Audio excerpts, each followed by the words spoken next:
পাউরুটির সবচেয়ে সহজ এবং মজার একটা রেসিপি আজকে আপনাদের সাথে শেয়ার করছি, যেটা দেখতে যতটা সুন্দর হয়েছে খেতেও কিন্তু ভীষণই মজার হয়েছে। তো তার জন্য প্রথমে একটা মিক্সিং বোলে আমি দুটো ডিম নিয়ে নিয়েছি। তারপরে একটা ছোটো সাইজের পেঁয়াজ কুচি করে নিয়েছি, একটা ছোটো সাইজের টমেটো কুচি করে দিয়ে দিলাম, কিছু ধনিয়া পাতা এবং কাঁচামরিচ কুচি করে দিয়ে দিচ্ছি। তারপর এখানে স্বাদ মতো দিয়ে দিচ্ছি লবণ, অল্প একটুখানি গোলমরিচের গুঁড়া এবং হাফ চামচের মতো দিয়ে দিয়েছিলাম গরম মশলার গুঁড়া। গরম মশলাটা কিন্তু আমার নিজের তৈরি করা, এটার কিন্তু আলাদা একটা ভিডিও আছে। গরম মশলাটা দিলে কিন্তু টেস্টটা আরও দ্বিগুণ হয়ে যায়, খেতেও কিন্তু ভীষণই ভালো লাগে।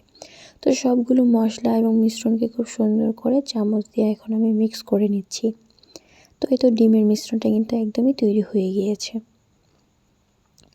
এই পর্যায়ে একটা চুলার মধ্যে আমি প্যানের মধ্যে তেল গরম করে একটা বড় সাইজের পাউরুটির স্লাইস দিয়ে দিয়েছি।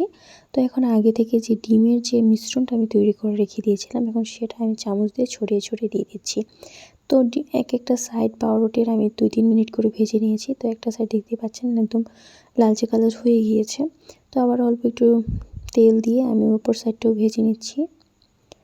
তো এই তো এটা তৈরি হতে কিন্তু বেশি সময় লাগে না, একদমই কিন্তু তৈরি হয়ে গিয়েছে। তো লাল লাল করে এখন আমি ভেজে নিয়েছি। তো এটাকে আমি সার্ভ করে নিচ্ছি। তো এটা আমি টমেটো সস দিয়ে সার্ভ করেছি, আপনারা চাইলে টমেটো সস ছাড়াও খেতে পারেন। এটা দেখতে যতটা সুন্দর হয়েছে খেতে কিন্তু ভীষণই মজার হয়েছে। বিশেষ করে বাচ্চাদের তো এটা ভীষণই পছন্দ হবে, বাচ্চাদের টিফিনের জন্য কিন্তু পারফেক্ট একটা নাস্তা।